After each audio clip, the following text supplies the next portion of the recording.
Here's what's happening in home-related planet news. In DIY trends news, severe weather or climate-related issues caused unexpected home repairs for about 1 out of 3 homeowners in the past year, according to Hippo.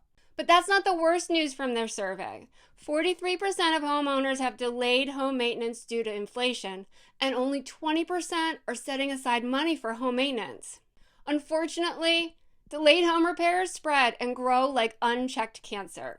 Did you know workers are painting railways white in the UK? It's to help keep the rails cool and reduce the risk of laterally buckling during their heat wave.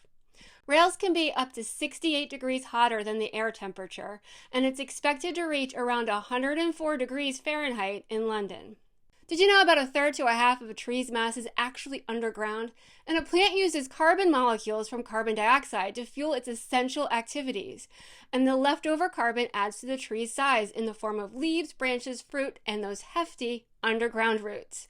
I'm Theresa with My Fix It Up Life, and you've just been served your home news quick fix.